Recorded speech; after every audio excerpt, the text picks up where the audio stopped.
Hello friends, welcome to ED action. இன்றைக்கி வந்து ஒரு சூப்பரான நெய்க்கல்ல தாங்க செய்ய போகிறோம். இது ரொம்பவே சிம்பிளாக செஞ்சிடலாம், ரொம்ப டேஸ்ட்டாக இருக்கும். இந்த வீடியோ பார்க்குறவங்க லைக் பண்ணுங்கள், ஷேர் பண்ணுங்கள், சப்ஸ்கிரைப் பண்ணுங்கள். இப்போ வாங்க இந்த சூப்பரான நெய்க்கல்ல எப்படி செய்கிறதுன்னு பார்க்கலாம்.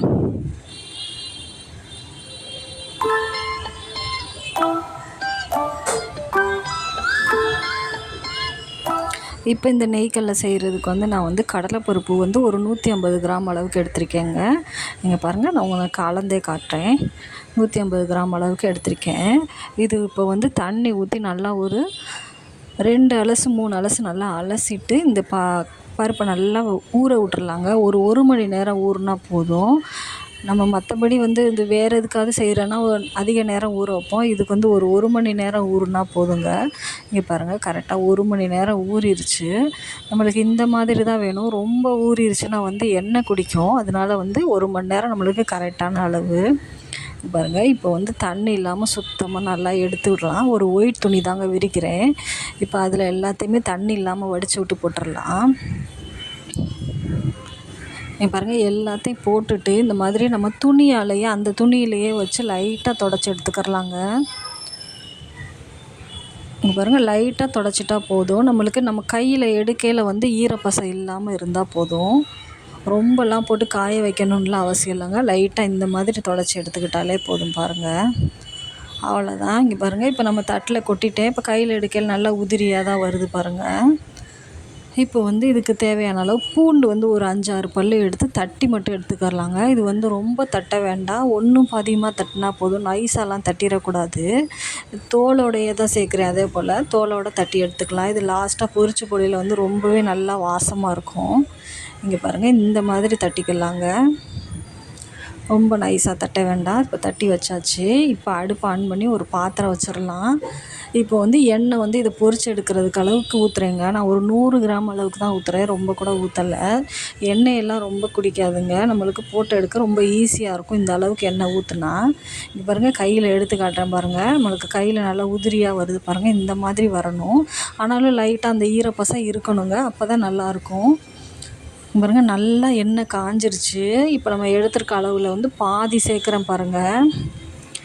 பாதி சேர்த்து நல்லா வந்து அந்த நுரையெல்லாம் அடங்கணுங்க. நுரையெல்லாம் அடங்கி நம்மளுக்கு தெரியும் நல்லா வெந்தது. இதில் நல்லா நுரையெல்லாம் அடங்கி சடச்சடன்னு சவுண்டு கேட்குங்க. நம்ம இந்த எடுத்து விடையில் நல்லா சடச்சடன்னு சவுண்டு கேட்கும். அந்த அளவுக்கு வந்து இது நல்லா பொரியணும்.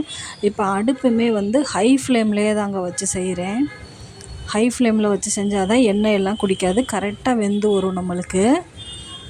பாருங்கள், அப்பப்போ நல்லா கிளறி விட்டுக்கிட்டே இருக்க வேண்டியதான். இது ரொம்பவே சூப்பராக இருக்குங்க இந்த நெய்க்கல்ல. ஈவினிங் ஸ்நாக்ஸாக கொடுக்கலாம் பிள்ளைகளுக்கு. இது நல்லா சத்து உள்ளதும் கூட, கடலைப்பருப்பு. இங்கே பாருங்கள், இந்த மாதிரி நுரை அடங்குது பாருங்கள். இந்த மாதிரி நுரை அடங்கையில் வந்து நம்மளுக்கு வந்து நல்லா அது பொரிஞ்சு இப்படி எடுத்து போடையில் வந்து சவுண்டு கேட்கும் சடச்சடன்னு. அந்த மாதிரி இருக்கணுங்க. அவ்வளோதாங்க. இப்போ எடுத்துடலாம். நல்லா எண்ணெயை வடித்து விட்டுட்டு எடுத்து வச்சிடலாம். இப்போ ரொம்ப சிம்பிளான ரெசிபி தாங்க, நம்ம டக்குன்னு செஞ்சிடலாம். இது கடலைப்பருப்பு மட்டும் ஊறுறதுக்கு டைம் ஒரு மணி நேரம் வேணும். அதுக்கப்புறம் நம்ம போட்டு எடுக்கிறது ரொம்பவே ஈஸியாக இருக்கும், ரொம்ப டேஸ்ட்டாக இருக்கும் இந்த கடலை. இங்கே பாருங்கள், 2வது இதையும் போட்டு எடுத்துடலாங்க. அவ்வளோதாங்க. இப்போ இங்கே பாருங்கள், எல்லாமே போட்டு எடுத்தாச்சு. நம்மளுக்கு பாருங்கள், எண்ணெயுமே குடிக்கல, அப்படியே தான் இருக்குது பாருங்கள். இப்போ இது கூடவே வந்து நல்லா ஒரு கொத்து கருவேப்பிலை எடுத்திருக்கேன். கருவேப்பிலையும் நல்லா போட்டு பொரிச்சிடலாங்க. இது கூட நம்ம ஹை ஃப்ளேம்லேயே தான் வச்சு செய்கிறோம். அப்போ தான் நம்மளுக்கு வந்து அந்த கருவேப்பிலை நல்லா பொரிஞ்சு வரும். பொரிஞ்சு அந்த நுரையெல்லாம் அடங்கணுங்க அதுலேயே. அப்போ தான் அந்த மொறுமொறுப்பு வரும்.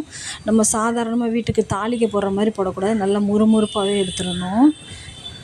நீங்கள் பாருங்கள், நல்லா மொறுமொறுன்னு வந்துருச்சு பாருங்கள். இப்போ இது கூடவே நம்ம தட்டி வச்சுருக்க பூண்டையும் சேர்த்துக்கிறலாங்க.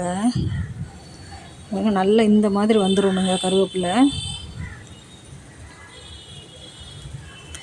பாருங்கள், இந்த மாதிரி நல்லா நுரையெல்லாம் அடங்கி வந்துடணும். அதுக்கப்புறமா நம்ம பூண்டு சேர்த்துக்கலாம். பூண்டு சேர்த்த உடனே வந்து வதங்கிரும். அதனால் வந்து கருவேப்பிலையை நல்லா முருக விட்டுட்டு நம்ம பூண்டு சேர்த்துக்கிறலாங்க. இங்கே பாருங்கள், பூண்டுமே நல்லா போட்டு நல்லா கொஞ்சம் செவக்கட்டும், ரொம்ப கருவி விட்டுறக்கூடாது, கொஞ்சம் செவந்து வரட்டும். அவ்வளோதாங்க. இப்போ இதையும் எடுத்து மாற்றி வச்சுக்கிறலாம். பாருங்கள், இது எல்லாமே எடுத்துமே நம்மளுக்கு எண்ணெய்லாம் ரொம்பவே குடிக்காதுங்க. நம்ம போட்டு எடுக்கிற அளவுக்கு தாங்க எண்ணெய் தேவைப்படும். மற்றபடி இது வந்து நல்லா உருளைக்கிழங்கு இதுக்கு வறுக்கிறதுக்கு நல்லாயிருக்கும். ஏன்னா நம்ம பூண்டு வறுத்து எடுத்துருக்கோம். அதனால வந்து உருளைக்கிழங்கு இந்த மாதிரி கிழங்கு வறுக்கிறதுக்கு இந்த எண்ணெய் யூஸ் பண்ணிக்கிறலாம். இங்கே பாருங்கள் நல்லாவே மொறுமொறுப்பாக இருக்குது பாருங்கள். நல்லா கிளறி வேற காட்டுறேன் பாருங்கள். இப்போ இதுக்கேற்ற மாதிரி நம்ம காரம் சேர்த்துக்கலாம். ஒரு 1/4 ஸ்பூன் அளவுக்கு மிளகாத்தூள் சேர்க்குறேங்க. கொஞ்சமாக உப்புங்க, நம்மளுக்கு தேவைக்கு ஏற்ற மாதிரி உப்பு சேர்த்துக்கலாம். நான் கையில் தான் எடுத்து போட்டுக்கிறேன் உப்பு. ரொம்ப உப்பு இழுக்காது. நல்லா போட்டு இந்த மாதிரி கிண்ணங்களில் போட்டுட்டு நல்லா கிளறி விட்டுறலாங்க. கரண்டி இதில் கிளறத விட இந்த மாதிரி கிளறுனா நல்லா ஈஸியாக இருக்கும் கிளறதுக்கு.